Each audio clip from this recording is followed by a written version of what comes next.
Shalom. Dalam hidup ini kita tidak bisa menyenangkan semua orang. Kita harus belajar mengabaikan pendapat orang lain. Kita harus belajar mengabaikan pikiran-pikiran orang lain. Bahkan kalau perlu kita mengabaikan orang-orang lain. Mengapa? Karena kita tidak diciptakan Tuhan untuk menyenangkan semua orang. Saya beri contoh. Di dalam 1 Samuel pasal yang ke-10, di situ ada cerita tentang tuntutan bangsa Israel untuk memilih raja bagi mereka seperti bangsa-bangsa yang lain. Maka Tuhan melalui Imam Samuel memilih seorang yang bernama Saul. Dan diumumkan di hadapan seluruh rakyat Israel pada waktu itu mereka berkumpul.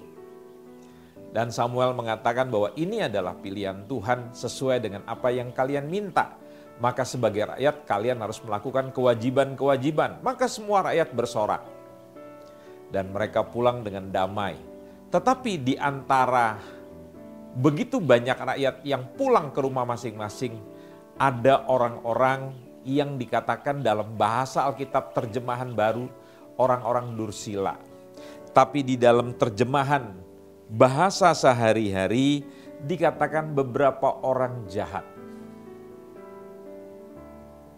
Mereka mengatakan begini, orang seperti begitu, maksudnya orang seperti Saul, mana mungkin bisa jadi pemimpin di antara kita.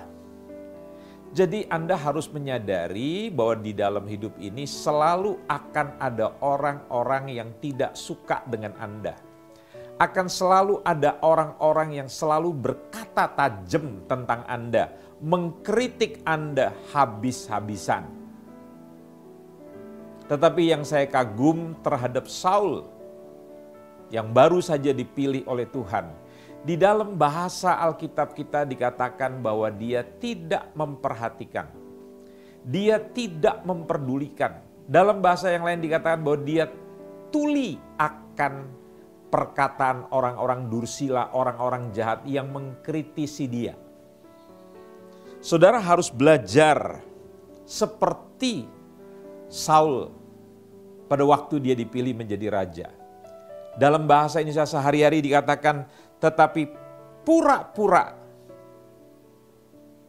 ia tidak tahu. Jadi Anda harus belajar mengabaikan perkataan-perkataan orang yang cenderung menghancurkan hidup Anda. Kalau Anda mau fokus kepada tujuan Anda. Saya beri ilustrasi.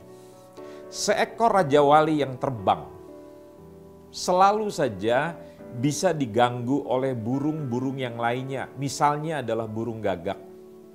Burung gagak bisa terbang dengan sigap lebih gesit daripada Raja Wali.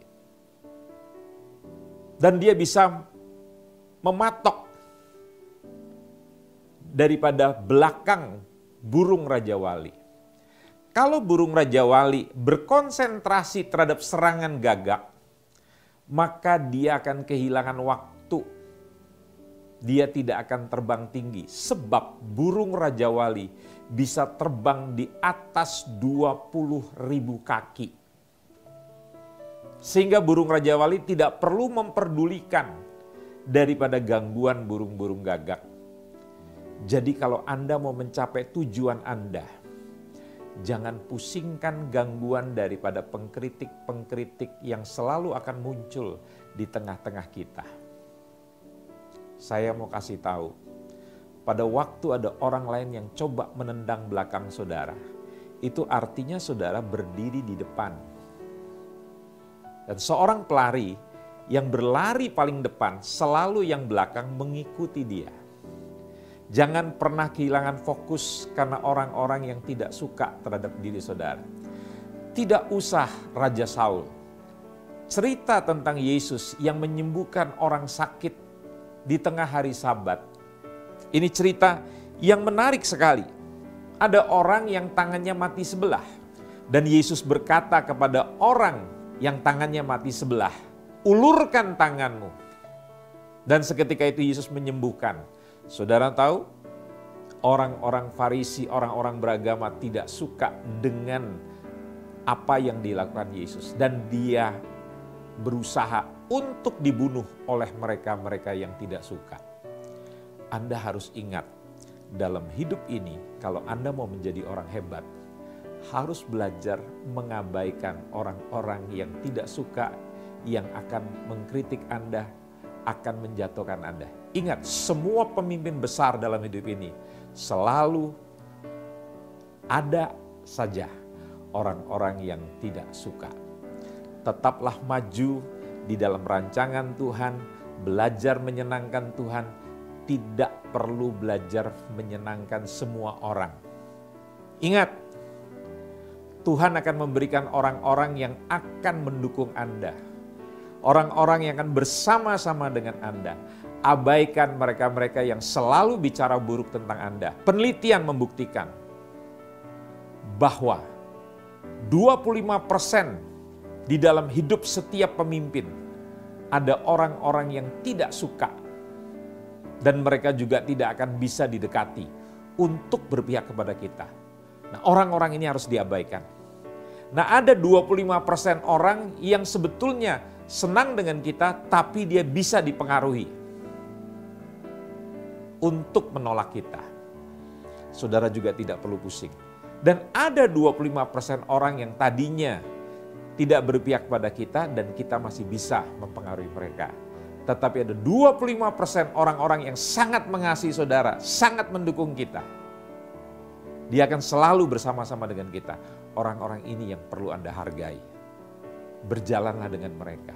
Saya percaya Anda menghargai mereka dan mereka menghargai Anda. Orang-orang ini yang akan menolong Anda untuk terbang mencapai apa yang Tuhan rencanakan. Amin.